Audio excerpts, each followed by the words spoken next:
ये आप सीख सकते हैं, लेकिन भगवान संबंधी बात तो आप कदापि नहीं सीख पाएंगे यदि ये तीन चीजें नहीं है तो। क्या? पहली बात कही, तद्विद्धि प्रणिपातेन। अगर कुएं में से जल निकालना है तो बाल्टी को टेढ़ा करके और भर के निकालना पड़ेगा, झुके बिना बाल्टी नहीं पड़ेगी। घी में उंगली डाल के उंगली निकालो, सीधी घी नहीं आवेगा, लेकिन टेढ़ी करके उंगलियां ऐसे करो तो घी लप भर के आवेगा। कहा तद्विद्धि प्रणिपातेन। ज्ञानी तुम्हारे केले का और डॉलर का भूखा नहीं है, एप्पल का भूखा नहीं है। जाके क्या करो, पहले प्रणाम करो। प्रणाम भी कई प्रकार के होते हैं। हाँ, एक तो टाटा, एक बाय बाय, बाय बाय का बाय बाय क्या करते हैं, बाय बाय। भाई भाई को क्यों नहीं याद करते, भाई को क्यों करते? पर तरीके हैं कोई। जनरल साहब के साथ मैं जा रहा था, कार में बैठा हुआ, तो सामने से पुलिस वाले को देखा तो अपना ये जो बूट होता है ना, जूता, जमीन पे मारा जोर से और बंदूक के एक थप्पड़ मारी। मैंने कहा ये क्या है? बोला ये इनका प्रणाम है, पूजा है, नहीं करे तो कोर्ट मार्शल हो जाता है। तो अलग अलग तरह की पूजा। हमारे यहाँ पूजा का भी मतलब है जो शायद अभी कई लोग कम जानते होंगे। दो अक्षर है, पू और जा। पू माने पूर्ण रूप से और जा के माने जान लेना। यदि आपने पूर्ण रूप से जान लिया कृष्ण को, पूजा कर लिया आपने। यदि आपने पूर्ण रूप से जान लिया अवतार को, आपने पूजा कर ली। यदि आपने पूर्ण रूप से जान लिया गुरु को, आपने ज्ञान प्राप्त कर लिया। तो पूर्ण रूप से जानना ही पूजा है। और बाकी तो छोटी सी झोपड़ी के अंदर मास्टर साहब बच्चे को सब दिखा देते हैं। अफ्रीका कहाँ है, अमेरिका कहाँ है, वाशिंगटन कहाँ है, मॉस्को कहाँ है, लेकिन मास्टर साहब ने खुद ने नहीं देखा अभी तक, पर कागज पे बता देते हैं। वो कागज पर बताया हुआ असली नहीं है। न मास्टर ने देखा है और न मास्टर के स्टूडेंट ने देखा है। वो असली देखना और चीज है। तो यहाँ हम आपको बता रहे हैं कि कैसे जाना चाहिए गुरु के पास, प्रणाम करके, साष्टांग प्रणाम। समझते हो साष्टांग क्या? स माने सहित, अष्ट माने 8, अंग के माने पार्ट। शरीर के 8 पार्ट हैं, उनको जमीन पर, धरती माता पर लगा करके प्रणाम करना, उसको कहते हैं साष्टांग दंडवत। इससे ऊंचे और सारे प्रणाम छोटे हैं। कई लोग हेलो हेलो भी कहते हैं। मैंने पूछा हेल के माने क्या है? कहते नरक। तो मैंने कहा इसको नरक नरक क्यों कहते हो बेचारे को? कई लोग ऐसे ही करते हैं। कोई कहता है बहन जी, स्कूल की लड़कियों को कहा बहन जी नमस्ते। मैंने कहा ऐसे क्यों कहा? यूं कहती बहन जी नमस्ते। कोई नमस्ते का तरीका उनको पता ही नहीं है, ये चीजों का जानते नहीं हो। सज्जनों, गीता ने साफ कहा है असाष्टांग दंडवत करो, प्रणिपातेन, प्रणिपात करके। और तब क्या करो? ये पहली चीज है। अगर ये नहीं है और ये सीधे करो, प्रश्न करो सीधा। मथुरा में मैं जा रहा था, एक पीछे से लड़का आया साइकिल पे भागा भागा, स्वामी जी स्वामी जी स्वामी जी। मैंने पीछे देखा, लड़का आ रहा है, वो साइकिल जैसे मेरे ऊपर ला रहा था। मैंने कहा मारेगा क्या मुझे? मैं पीछे हट गया। वो साइकिल से नीचे उतरा नहीं, एक पैर पेडल पे रखा हुआ, और एक पैर जमीन पे टेक दिया, हो पंजा टो आगे का। कहने लगे मैं आपको बहुत ढूंढा, आश्रम में गया आप मिले नहीं, बगीचे में गया आप मिले नहीं, तो अब आप यहाँ मिल गए हो, मुझे जल्दी बता दो, मुझे जाना है कॉलेज में और आज मुझे बोलना है ब्रह्म क्या है। इस पर ब्रह्म क्या है जानने के लिए वो साइकिल से भी नीचे नहीं उतर रहा है, एक पैर भी ऊपर है, जल्दी बता दो। वो डिबेट में जीतना चाहता है। जहां ब्रह्म को जानने के लिए यहाँ ऋषियों की सारी उम्र समाप्त हो जाती है। देखो बच्चे का क्या, तो कहते नहीं, पहले दंडवत प्रणाम करो और फिर प्रश्न पूछो अपने कल्याण का। परिप्रश्नेन, इसके बाद है सेकंड नंबर में परिप्रश्नेन। और फिर तीसरी चीज है सेवया, सेवा करो गुरु की। हम तीनों ही नहीं जानते, न प्रणाम जानते हैं, न पूछना जानते हैं और न सेवा जानते हैं। किसी ने कह दिया घर पर आवे तो सेवा करनी चाहिए, उनको आसन दो, स्नान कराओ। गुरु जी एक काश्मीरी पंडित के गुरु थे, पहुंच गए श्रीनगर। उनको पता नहीं था बेचारों को कि श्रीनगर में कितनी ठंड होती है। तो रास्ते में ही उनको बुखार आ गया, 103 डिग्री बुखार हो गया। थर थर थर थर कांपने, बिल्कुल बेहोश जैसे। सोचा जल्दी पहुंच जाऊंगा तो वो शिष्य कुछ सेवा करेगा मेरी।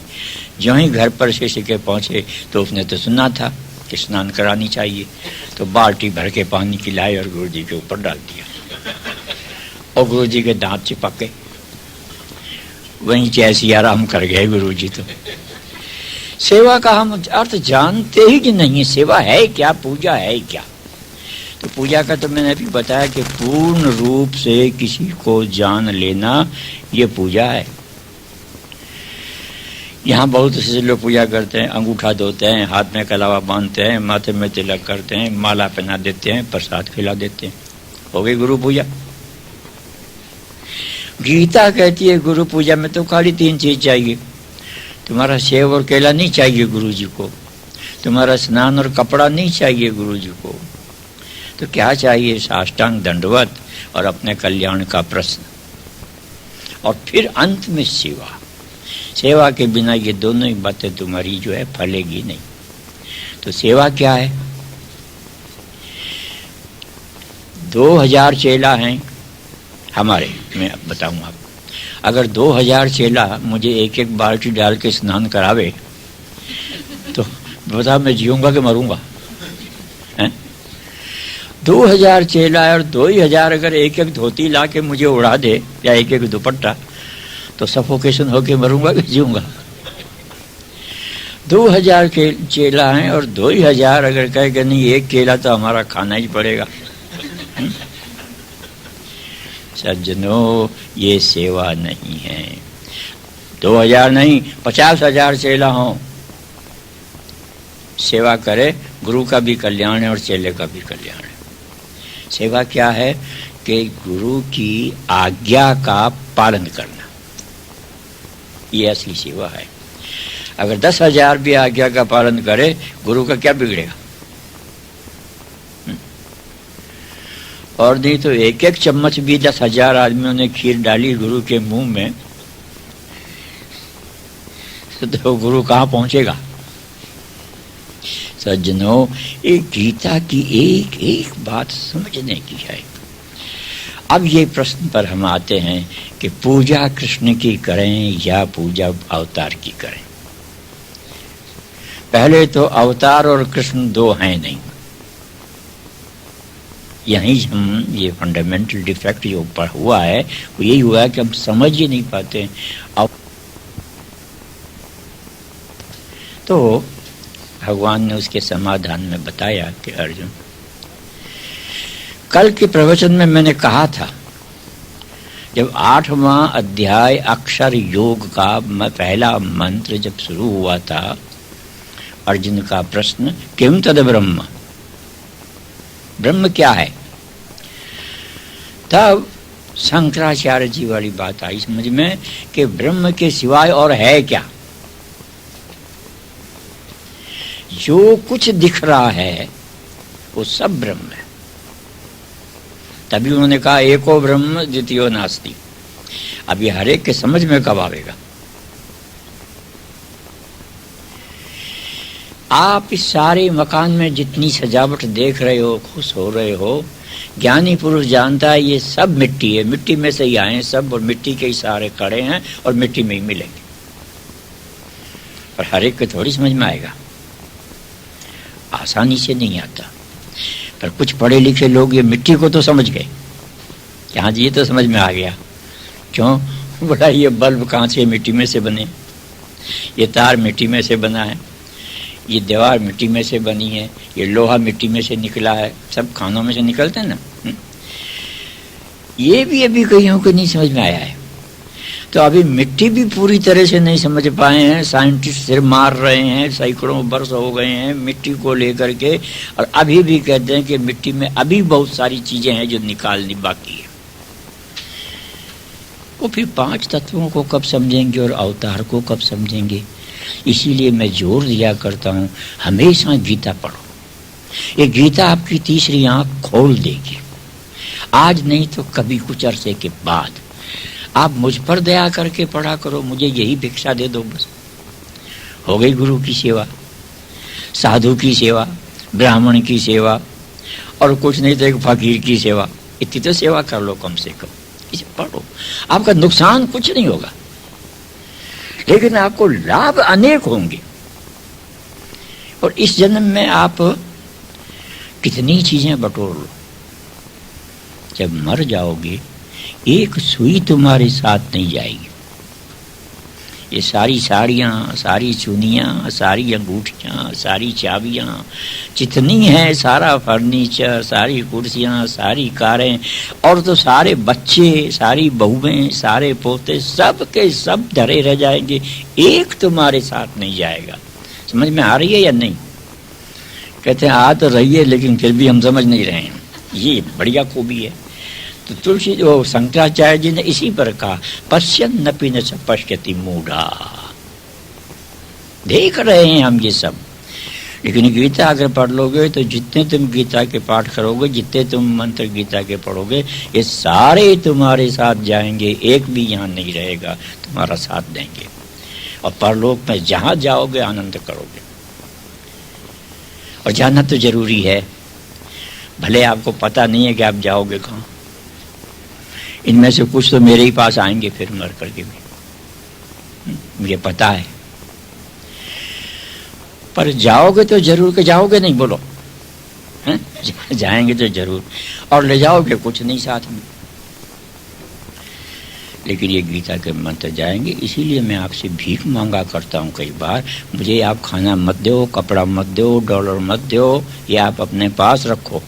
देना है तो एक चीज दो, कहो हमें जब फुर्सत मिलेगी तो गीता पढ़ेंगे। ऐसा भी कितनी ढील दे दी मैंने, कंपलसरी नहीं कि पढ़ो ही पढ़ो, जब फुर्सत मिल जाए कभी भी 2-3 मिनट पढ़ लिया करो। ऐसे इसमें अमूल्य रत्न भरे हुए हैं कि बड़े बड़े ज्ञानियों के अंदर के कपाट खोल देते हैं और प्रकाश देते हैं।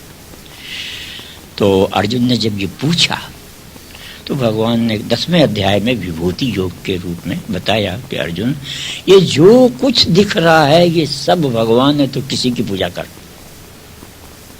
यद यद विभूति मत्तत्वम श्रीमद्दूर्जितमेव हुआ, जो जो तुमको दिख रहा है। और कल मैंने यही कहा था कि आंख हमारी जहां जहां जाती है, आंख के सामने जो जो आता है वो सब ब्रह्म है। लेकिन ये साकार ब्रह्म है, ये याद रखना। निराकार ब्रह्म आंख के सामने नहीं आता है, इसलिए निराकार की पूजा भी नहीं होती है। पूजा उसी की होती है जो सामने आता है, निराकार की पूजा नहीं होती। पूजा साकार की होगी।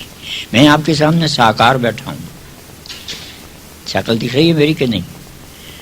चमड़ा है, मांस है, खून है, लोथड़ा है, ये वेद प्रकाश जी सामने साकार बैठे हुए हैं। इनसे अभी बातें सुनी, बड़ा आनंद आया आप लोगों को। मेरे तो समझ में नहीं आई थी ना, तब मैंने पूछा, कान काम नहीं करता था। लेकिन ये वेद प्रकाश नहीं है जिसको आप देखते हो, तो इनके अंदर है निराकार बैठा हुआ। उसको देखो तो पता लगेगा कि वो कितना महान है। पर वो देखोगे कहाँ से? वो अकल ही नहीं है देखने की। और इतनी अकल है कि इनमें से अगर वो निकल जाए वेद प्रकाश अंदर वाला निराकार, तो जितने साथी और रिश्तेदार है छाती माता पीटेंगे, रोएंगे। कहाँ बोला वेद प्रकाश गया? कहाँ गया? निराकार मरता नहीं है और साकार सामने खड़ा है, रो किसको रहे हो? मूर्खो, किसको रो रहे हो तुम? रामायण में कहा जब वो रोने लगी बाली की घरवाली, तो भगवान ने कहा तो किसको रोती है? अंदर वाला बाली तो मरा नहीं और मरेगा भी नहीं, और बाहर का बाली जिसको तू देख रही हो तो सामने पड़ा है तेरे लिए, तू रो क्यों रही है? और बात ये है, इन दोनों का कॉम्बिनेशन जब तक नहीं होगा तब तक ये जीव ज्ञानी नहीं कहलाएगा, दुखी कहलाएगा। तो जो कुछ दिख रहा है, तुलसीदास जी ने भी रामायण में कहा, श्री राम मैं सब जग जानी, करो प्रणाम जोरी जुग पानी। अच्छा अब सुनो आप, अवतार किसे कहते हैं वो अभी इन्होंने बताया। अब के माने हैं नीचे, तार के माने हैं उतरना। जो ऊपर से नीचे उतरता है वो अवतार है, और जो नीचे से ऊपर जाता है तो ऊपर को कहते हैं उत। उत के माने ऊंचा और तार के माने जाना। तो एक नीचे जाता है, एक ऊपर जाता है। तो त जब तार से मिलता है डबल त, तो संस्कृत की डिक्शनरी के अनुसार वो दकार बन जाता है, तकार लोप हो जाता है। तो उसको उतार न कह करके उद्धार कहते हैं। तो जिसको ऊपर जाना है उसको उद्धार चाहिए, और जिसको नीचे आना है उसको अवतार चाहिए। अवतार नीचे इसलिए आता है कि जो नीचे हैं उसको ऊंचा ले जाना है। नीचे वालों को ऊपर ले जाने वाले को अवतार कहते हैं, अवतार कहते हैं। और नीचे वाले ऊपर जो जाते हैं की इच्छा करते हैं उनका उद्धार होता है। तो एक का होता है अवतार और दूसरे का होता है उद्धार। ये एक दृष्टांत मैंने दिया। अब दूसरा और देता हूँ। बच्चा जमीन पे लेटा हुआ है, टट्टी पेशाब कर दी है, गंदगी कर दी है, रो रहा है। माँ नीचे झुक के बच्चे को उठाएगी या माँ ऐसे ही खड़ी रहेगी, कहेंगे कि उछल के आप मेरी छाती पे चढ़ जा? माँ नीचे उतरती है, इसीलिए माँ बड़ी है, क्योंकि ऊपर से नीचे आती है। क्यों आई नीचे? नीचे वाले को ऊपर लेने के लिए, और बच्चे को उठा के और सीने से लगाया आपने। इसलिए माँ बड़ी है और बच्चा छोटा है। बच्चे का उद्धार चाहिए और माँ का अवतार चाहिए। अवतार के बिना उद्धार नहीं होगा। इसलिए बच्चे को चाहिए माँ की पूजा करे, जो कहे माँ वही करे। अभी ये बोल रहे थे मैं ब्राह्मण हूँ, कहाँ खोपड़ी पे लिखा हुआ है ब्राह्मण है? लेकिन माँ ने कहा है तू ब्राह्मण है, बच्चा ब्राह्मण का है, तो ठीक है। एक कहता है कल भाई मेरे से बोले तुम क्या? बोला मैं खन्ना हूँ। कहीं नहीं लिखा उसके ऊपर कि ये खन्ना है भी, कोई प्रमाण भी नहीं है, माँ ने कहा है। और एक के पास बड़ा मजबूत आदमी और लाखों रुपया उसके पास। बोला तुम्हारा नाम क्या? बोला घसीटा मल। माँ ने कह दिया है, उसने मान लिया है घसीटा मली है। और ये ज्योत्सना नाम है इसका। ज्योत्सना, माँ ने कह दिया ज्योत्सना बन गई, है बिल्कुल अंधकार है? पर ज्योत्सना है, मान लेते हैं बस, ठीक है। तो अवतार जो है वो आता है उद्धार के लिए दूसरों के, उसको अवतार कहते हैं। एक बात, एक दृष्टांत और दे देते हैं। मास्टर साहब ने एमए कर लिया अब तो प्राइमरी स्कूल तो पहले ही छूट जाती है, हाई स्कूल भी छूट जाती है, और एमए करने के बाद कॉलेज भी छूट जाती है। सबसे ऊंचे हो गए कि नहीं हो गए? लेकिन मैंने देखा मास्टर साहब रोज जाते हैं और प्राइमरी स्कूल में और तीसरी क्लास के कमरे में बच्चे सैकड़ों वहाँ क्लासें पास कर करके ऊंची क्लास में चले गए। मास्टर साहब अभी भी 15 साल हो गए हैं उसी थर्ड क्लास में चलते हैं, फोर्थ क्लास में। मैंने कहा तुम एमए करके इस क्लास में आ रहे हो, बच्चा 1 साल रह जाए तो घर वाले डांटते हैं उसको कि कब वक्त तू हमेशा ही तीसरी क्लास में पढ़ा रहेगा, वो ऊपर भी जाएगा, और आप फिर इसी क्लास में रोज आते हो।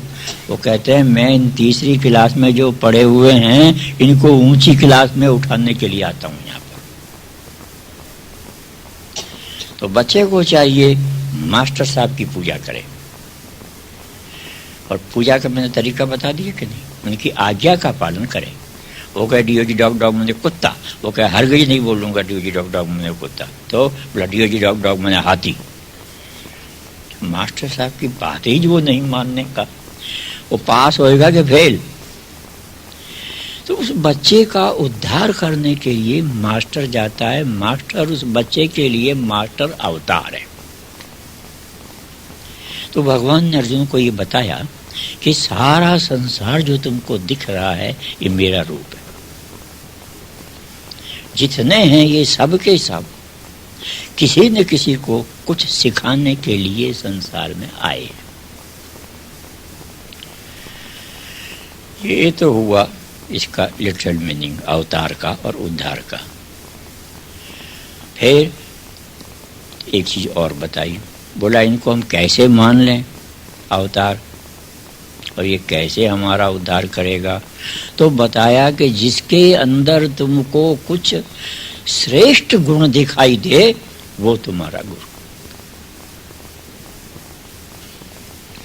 जल में श्रेष्ठ गुण है, हमको जीवन देता है, नहीं तो हम जिंदा नहीं रहेंगे, इसलिए हम जल की पूजा करते हैं। हमको अन्न में गुण है, वो उसके बिना हम जिंदा नहीं रहेंगे, इसलिए हम अन्न देवता की पूजा करते हैं। जो किसान लोग खेती करते हैं वो अपने खेत की पूजा करते हैं।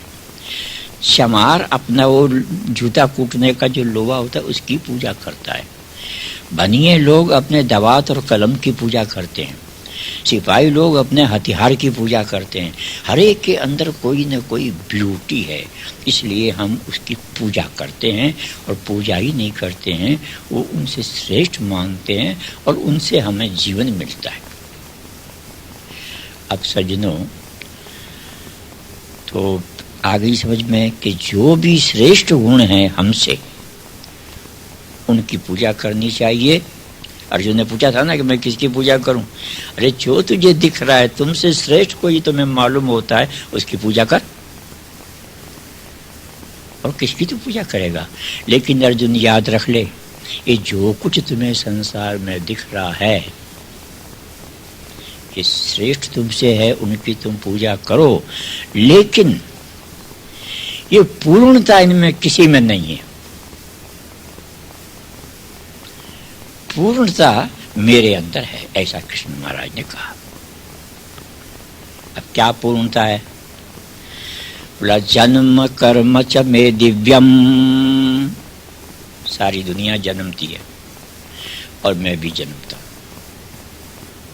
लेकिन मेरा जन्म दिव्य है और दुनिया का जन्म अदिव्य है। दिव्य समझते हो ना?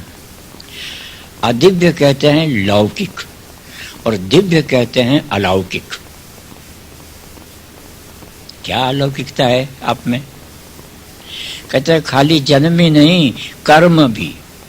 लोगों के कर्म हैं अदिव्य और मेरे कर्म है दिव्य। तो जन्म कर्म च मे दिव्यम।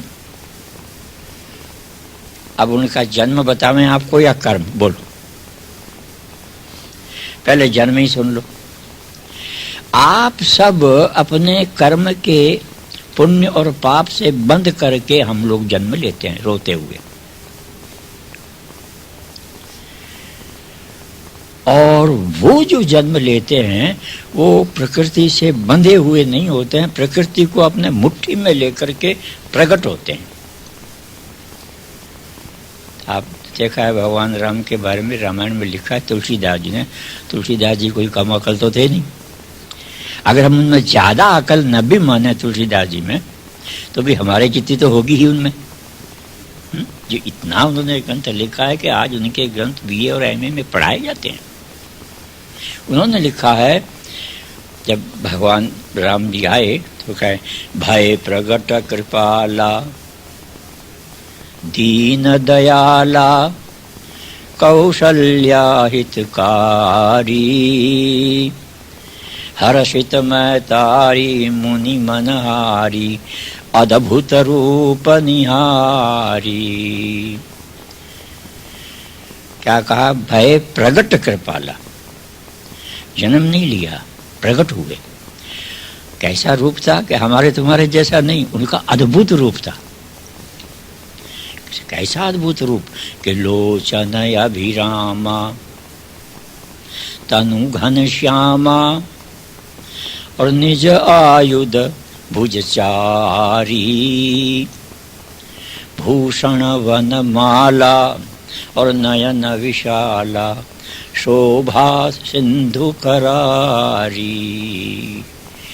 हम नहीं मानते तुलसीदास जी कोई भगवान थे, संत उनको मानते हैं, फिर भी हम उनको उतना ही मानते हैं कि हमारे जितनी तो अकल उनमें होगी।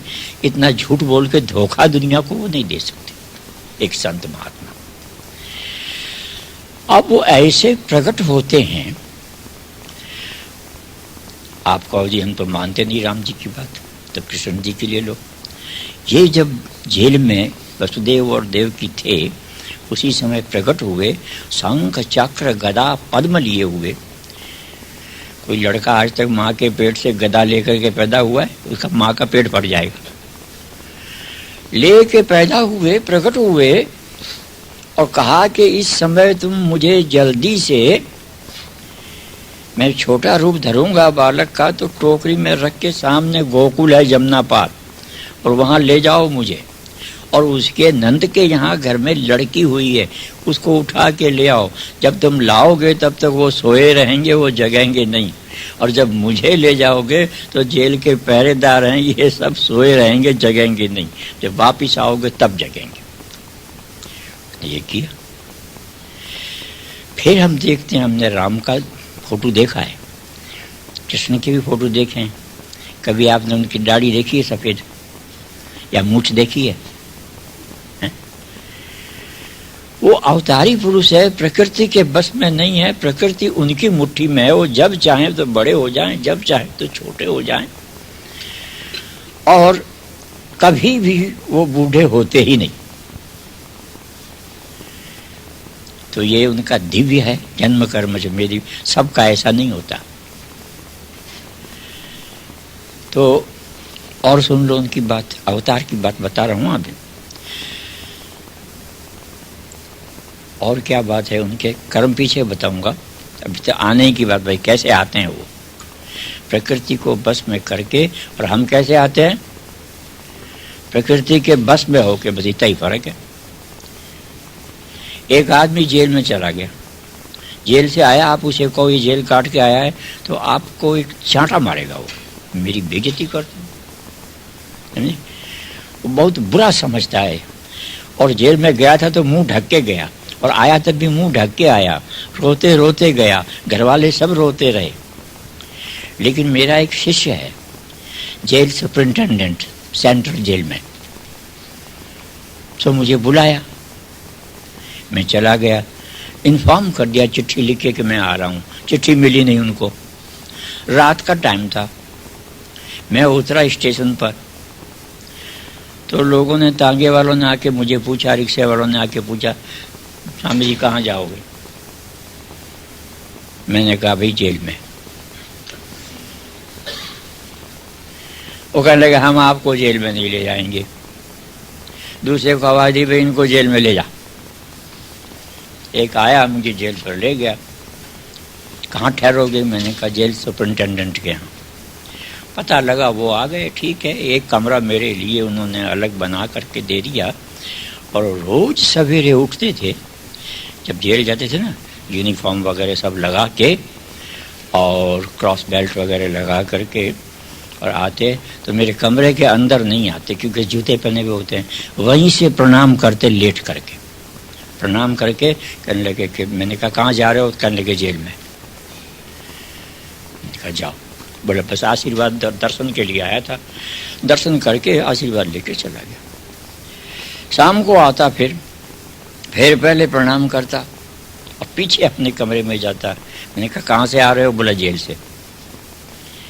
अब वो जेल में जाता है रोज और जेल से आता है रोज, लेकिन रोता नहीं है, दुखी नहीं है और मुंह ढकता नहीं है, और गर्व से कहता है कि मैं जेल जा रहा हूँ इस वक्त, फिर आप मैं लौट के आऊँगा तब आप कोई काम कहना मुझे, अभी तो मैं जेल जाऊँगा। बड़े चाव से जा रहा है जेल। तो उन लोगों में जो जेल में गए हैं और इनमें क्या फर्क है? वो गए हैं अपने सरकारी कानून के अंदर फंस करके, इसलिए रो रहे हैं। कानून के अंदर बंधे हुए गए, हथकड़ी बेड़ी पहन करके गए, और इसके सब कानून अपने हाथ में, और ऑफिसर होके जाता है जेल में। कैदी इस कोठड़ी से उस कोठड़ी में नहीं जा सकता, जावे तो जूते पड़ते हैं, और ये जेल में जाके सारे जहाँ चाहे उस कोठड़ी में चला जाता है, सारी जेल में घूम जाता है। और कैदी को चाहे तो किसी को मक्खन दे देता है, किसी को फल फूल दे देता है, और किसी को छोड़ना होता है तो जेल से बाहर निकाल के घर भेज देता है। वो जेल को क्या, दूसरे जेल में जाते हैं कैदी, वो दूसरे कैदी को छोड़ के घर भेज सकते हैं क्या? हैं? ऐसे डंडे पड़ेंगे उनके।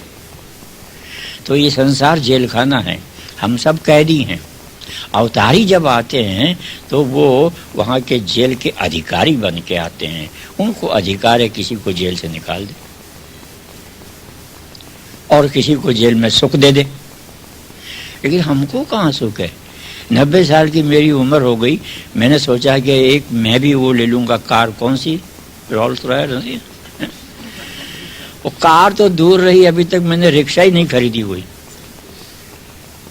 कोई दूसरा बिठावे अपनी कार में तो हम जाते नहीं, तो हम तो बेकार।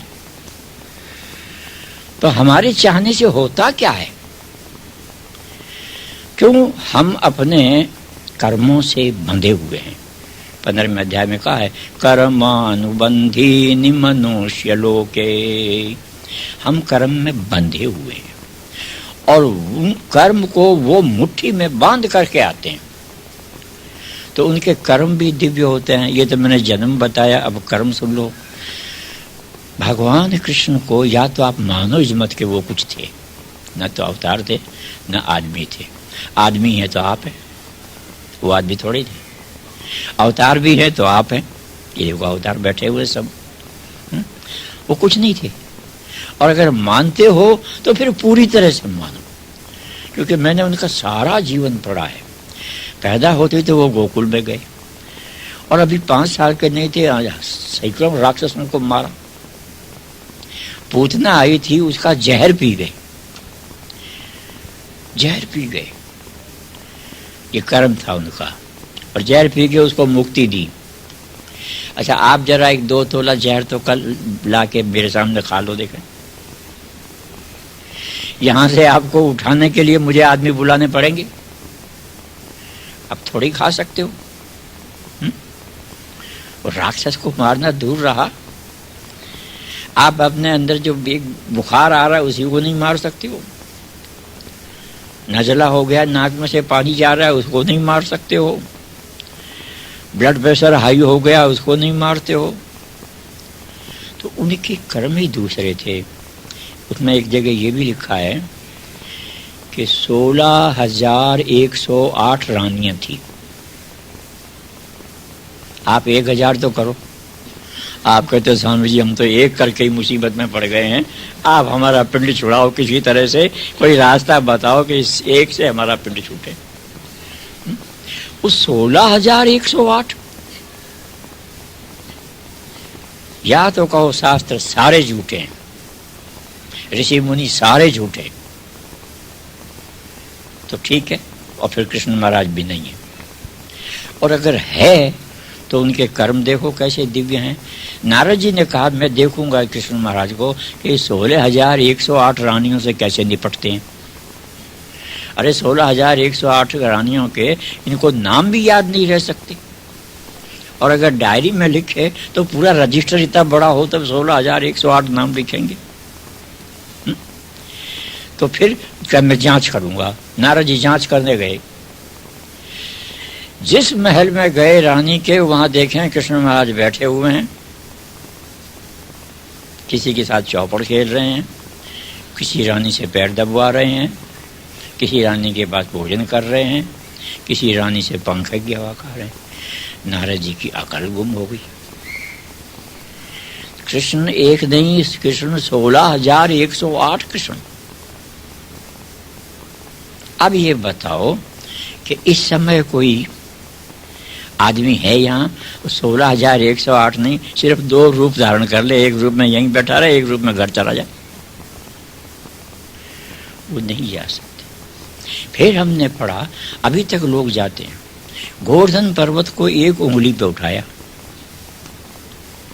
हम कहते हैं सिर्फ हमारे इस कमरे को ही 1 उंगली से नहीं, दोनों हाथ लगा के उठा करके जरा मिनिया सोटा में ले जाए वहाँ सेंट पॉल में, या एयरपोर्ट के पास रख दे ताकि यहाँ से आना नहीं पड़े इतनी दूर तक। तो कर्म भी उनके दिव्य। 5 पांडव को लेकर के लड़ाई करी कौरवों से, उनकी फौज भी ज्यादा थी 11 अक्षोहिणी, और भाई भी बहुत थे 100। वो 100 के 100 ही मर गए, एक भी नहीं बचा, और इन 5 में से एक भी नहीं मरा, 5 जिंदा। और फिर आपने हथियार उठाया नहीं। पहले कहा मैं हथियार नहीं उठाऊंगा, मैं लड़ूंगा नहीं, लेकिन पांडव हारेंगे नहीं। कितनी जबरदस्त गारंटी ये थी। तो सारा चरित्र मैंने पढ़ा और समझ में आया, कृष्ण निराकार रूप में आपके सबके अंदर है, लेकिन साकार रूप में आप कृष्ण नहीं हो। आप तो कोई खन्ना और कोई चोपड़ा है, कोई शेख सरिया है, कोई बांगड़ है, कोई बिरला है, वो लेकिन निराकार रूप में वो हैं आपके अंदर। ये मैं गारंटी से कहता हूं, और मुझे दिख रहा है। आपको वो देखने की आंख नहीं है तो मुझसे ले लो, मैं दिखा दूंगा। मैं कभी भी शिव के दर्शन आपको करा दूंगा। ये मैं बढ़ चढ़ के बात गप नहीं लगा रहा हूं, है, और मैं दावे से कहता हूं। तो ये जिसमें आकार है तो कहो कैसे है, तो एक छोटा सा दृष्टांत सुन लो। इस मकान, इस कमरे में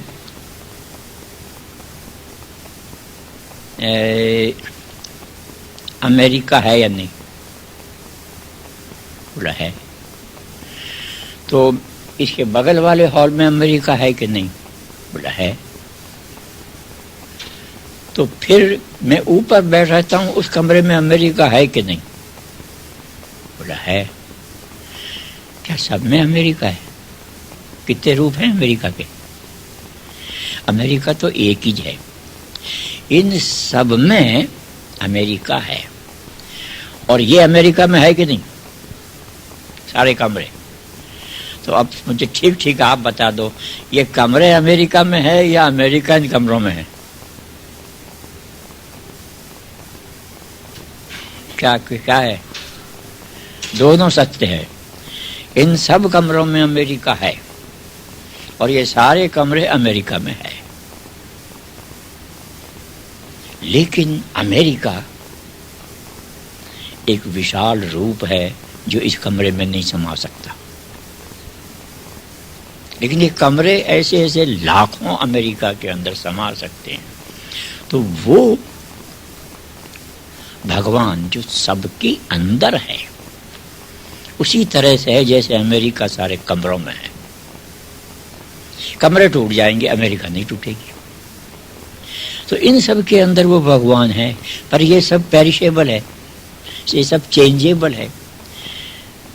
ये कल मैंने देखा ये इतने इतने थे, अब वो कुछ दिन के बाद में आया हूं तो इतने बड़े हो गए, और फिर कुछ दिन के बाद आऊंगा तो ये एकदम हो जाएंगे हाथी जैसे, और फिर कुछ दिन के बाद आऊंगा तो ये देख लो माता जी बैठी, जरा फोटो देख लो, बिल्कुल ऐसा फोटो हो जाएगा सबका आपका, हंसो मत, आपका होने वाला है, समझे। तो आपका तो रोज बदलता है चीज, कृष्ण महाराज का कभी बदला ही नहीं। जिस समय अर्जुन ने गीता पढ़ी है, अर्जुन 75 साल का था तब उसको गीता सुनाई थी, और ये अर्जुन से बड़े थे, तो ये 125 से ऊपर के थे, लेकिन दाढ़ी नहीं आई, मूछ नहीं आई, और बूढ़े भी नहीं हुए, और डेंचर दूसरा लगाया नहीं, पॉप पॉप पॉप ऐसा मुंह भी नहीं बना उनका। तो उनके कर्म दूसरे हैं, नहीं समझ में आता है, नहीं आएगा, इसलिए गुरु की आवश्यकता है। और ये गुरु की परंपरा आज से नहीं चली है, अनादिकाल से, जब से सृष्टि बनी है तब से गुरु परंपरा है। और जितने भी हुए, अब चाहे सिख न माने गुरु को, लेकिन सिखों के गुरुओं ने गुरु किए थे। गोविंद सिंह का भी कोई गुरु था, अर्जुन देव का भी कोई गुरु था। भले आर्य समाज न माने गुरुओं को, ना समझी से, लेकिन ऋषि दयानंद का भी कोई गुरु था, और ऋषि दयानंद भी किसी के गुरु थे। स्वामी श्रद्धानंद जी से मैं मिला हूं, वो उनके गुरु थे।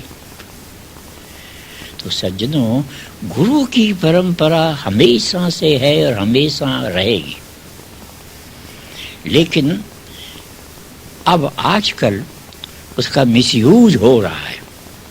तो मिसयूज हो जाए, लेकिन गुरु परंपरा खराब नहीं है। अब ये कमरा है कि नहीं, आपने क्या बनाया, ये पूजा पाठ के लिए, आप चले जाओ यहाँ से, कल मैं खरीद लूंगा कमरा, तो मेरा हो जाएगा कि नहीं है? मैं यहाँ भगवान का फोटो वोटो हटा दूंगा, बाथरूम यहीं बनाऊंगा, कमोड लगा दूंगा, तो इसी कमरे का मिसयूज हो गया। और यहीं बैठ करके मैं सबको गीता पढ़ाऊंगा, योग सिखाऊंगा, बूढ़ों को फिर जवान बना दूंगा मेरी तरह, तो ये उसका प्रॉपर यूज हो गया। तो हमने सब चीजों का मिसयूज कर दिया है। कई भाई कहते हैं कृष्ण महाराज तो अवतार नहीं थे। मैं पूछता हूँ, नहीं थे तो तुम उनको मानते जी क्यों हो? हम भी तुम्हारे साथी नहीं मानते, चलो फिर तुम ये क्यों कहते हो कि उन्होंने इतनी औरतें क्यों करी? जब थे नहीं तो औरतें कैसे करी? फिर उन्होंने गोवर्धन कैसे उठाया? उनकी सारा ग्रंथ, हमारा लिटरेचर सारा भरा हुआ है उससे। तो सज्जनों, अवतार और कृष्ण ये दो नहीं है। जो भी नीचे आता है दूसरों को ऊपर उठाने के लिए, वो अवतार है। लेकिन अब उनमें किसी में कम विभूति है, किसी में ज्यादा है। मान लो एक प्राइमरी स्कूल का मास्टर है, तनख्वाह मिल रही है बेचारे को 300। एक हाई स्कूल का मास्टर है, तनख्वाह मिलती है 1000 रुपया। एक कॉलेज का मास्टर है, तनख्वाह मिलती है 2000। और एक यूनिवर्सिटी का है, तनख्वाह मिलती है 7000। मास्टर की एक जैसी तनख्वाह होनी चाहिए कि नहीं? कम्युनिज्म तो यही कहता है, equal distribution of land and property. ये फर्क क्यों है? फर्क ये है कि उनके तेज में और उनके तेज में फर्क है, उनके ज्ञान में और उनके ज्ञान में फर्क है। और वही जब अगर आ जाए स्कूल का प्रिंसिपल, उसका पावर भी ज्यादा है। और अगर उसके ऊपर आ जाए एजुकेशन मिनिस्टर, तो वो सारे ये हेडमास्टर वगैरह सब और प्रोफेसर साहब सब हाथ जोड़ जोड़ के खड़े हैं, क्योंकि उनका पावर ज्यादा है। तो जिसमें अधिक पावर तुमको दिखाई दे, उसकी तुम पूजा करो, यह आज्ञा है गीता की। और नहीं है कोई भी अधिक ज्ञान वाला, तुम ही सबसे ज्यादा ज्ञान के हो, कोई गुरु की जरूरत नहीं है। लेकिन कृष्ण महाराज पूर्ण ज्ञानी होते हुए भी गुरु के पास गए। उन्होंने कहा ये परंपरा नहीं तो टूट जाएगी। उनको जरूरत नहीं थी गुरु की। पर कथा में ये आता है कि वो गुरु के पास गए। गुरु ने कहा महाराज आप क्या आए हो यहाँ पढ़ने के लिए?